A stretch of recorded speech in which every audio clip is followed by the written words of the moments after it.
But we've gathered here tonight, as we've done for the last 6 years, to celebrate local innovators and entrepreneurs through this really fun event. It's come to be known as the Carroll Biz Challenge. It's an annual tradition here in the community.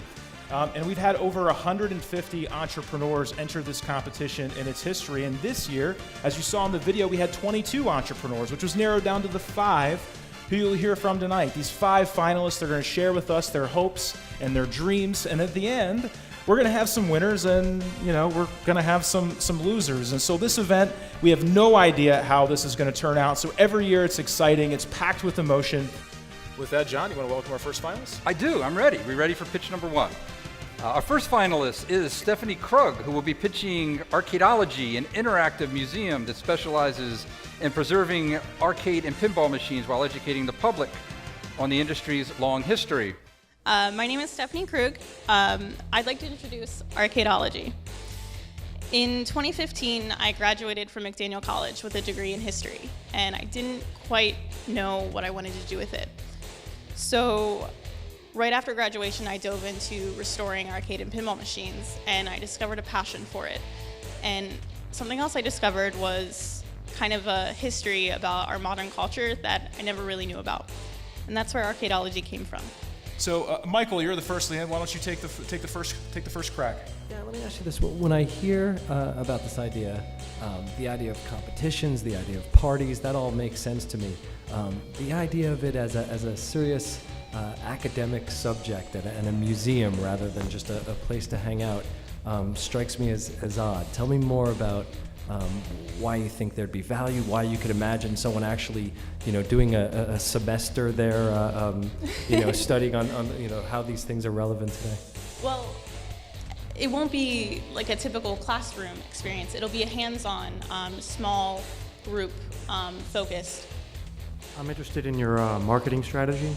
Specifically, at least by my research, the arcade industry has a 0.7% increase in the past 5 years, which is not fantastic by any stretch of the imagination. And ultimately, most of that has been attended to businesses serving beverages, serving food, serving alcohol. I didn't hear any of that in your presentation, so I'm more interested in how are you going to market this and bring the business in a mass scale. All right, our second finalist that we're going to welcome to the stage tonight is BookSwap. This is a team comprised of Brandon Cortez, Hunter Metcalf, and Dejan Price. They'll be pitching BookSwap, a platform for college students to socially interact, to sell and buy used textbooks, school supplies, using a mobile app. Nobody likes to be broke. And as a former college student with personal experience in this endeavor, I'm telling you, it sucks. And it was really strange because I'd be sitting in my room looking around going, you know what? There's so much stuff in here that I know I could sell to my classmates and they would buy it. You'd be surprised when they would buy it. But I never did it because I never found a platform that catered specifically to students who were looking to buy and sell commodities. But what if there was one where you could buy books, laptops, supplies you have lying around, and furniture for bigger universities? Ladies and gentlemen, BookSwap is that platform. So how are you going to keep non-college students from using the app? So if anyone is familiar with the original story of Facebook, you would know that it was for college students. No one else could use it. And the way that they did it was that every college student had to sign up. There are many services that require an email address. Almost every single college student has an email address by them, and you would have to verify that address with the university before you would be able to use the application. Therefore, not letting anyone outside of these predetermined email addresses come in and be an imposter. We don't want those. $30, I pay. Yes, you pay $30. I turn around, but I want to sell it for $40. You could.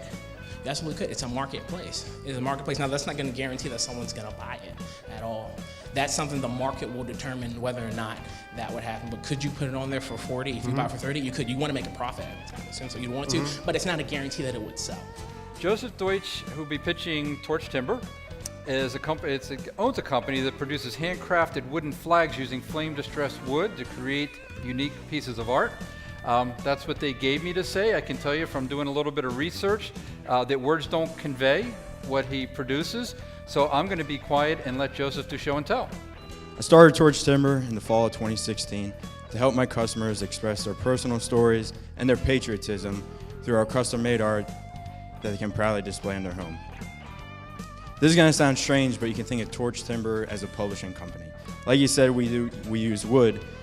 We don't do the publishing like a traditional company with a pen and paper. We use wood.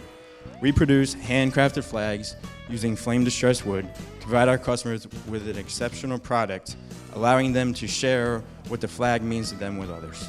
I'm thinking ahead to marketing now. There's potentially an opportunity to be the official gift of every retirement at a fire department. And Yes, I've done retirement flags, and especially in my own department where I see people on a daily basis. I've done retirement flags for the fire department.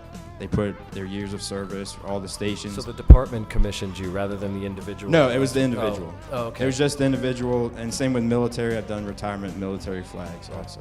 Because you could end up working through the organizations themselves and see if there's some official role you could have where every time somebody retires. Yeah. I see the restaurant business as a great potential customer, but $140 is not enough. I mean, you should be selling these for 3 times that. I've started lower, and I've continued to raise prices as demand happens. And this one is called Up Above Media. This is a team comprised of Derek Graves, Rachel Graves, and Joseph Franciscus. They'll be pitching their company Up Above Media, which offers aerial media services for your venture. So Up Above Media is a service-based company that uses unmanned aerial systems, drones, to take aerial photographs, video, and photogrammetry, which is the use of aerial photos to conduct measurements. The question is this: is the software proprietary to the 3D integration? What would stop any other licensed skilled drone pilot from doing the same thing? I'll take that question. The software is a subscription service for us. It actually does not stop anyone else from going out and putting up the expense of, as Josh mentioned on our outsource versus DIY slide, we have a lot into this, beginning with the FAA regulations, the insurance costs, the drone costs, and subscription fees. You're just talking about all these expenses and the money you invested. What does that cost? It is in the ballpark of 25. Kind of 25 in equipment and software. You said the break-even point for you for the year is $60,000. Yes. So you guys are obviously not paying yourselves? We have reached the point where we are ready to hear our 5th and final pitchers. My pleasure to introduce a team comprised of Justin Arter and Louis Schaub. We're going to be pitching Ride with Pride. It's a service that's going to change the way we view transportation for those with disabilities while addressing the need for it. So tonight we want to start off by giving you our story. The reason we started Ride with Pride.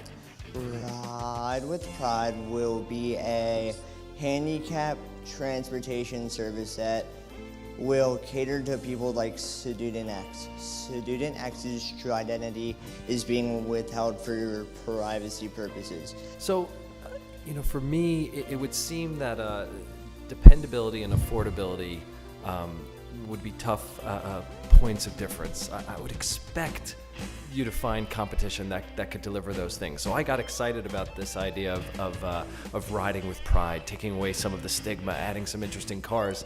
But it's kind of tricky to do with the costs of preparing a vehicle, right? So you can't Absolutely. do that sort of Zipcar, Uber thing where you can have this amazing variety, can you? So it really depends how much other funding we get, along with the federal grant that we apply for. So with all that being said, we're probably gonna not do per ride cost because that would add up really quickly for a lot of people. We will try and do passes. So night passes, day passes, monthly passes, student passes, where they'll have reliable transportation and we'll get a lump sum from each person at a time. Those passes probably ranging in the $300 to $500. So the logistics challenge is if you start with one vehicle. Yes. The People Choice Award for Carroll Biz Challenge 2017 goes to Up Above Media.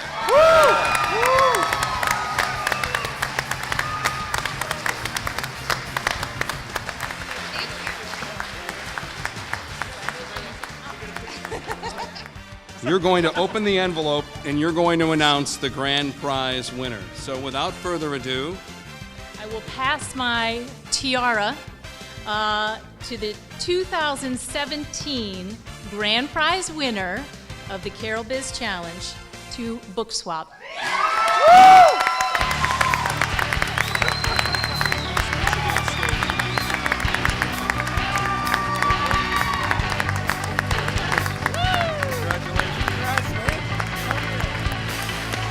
Yes, you did it!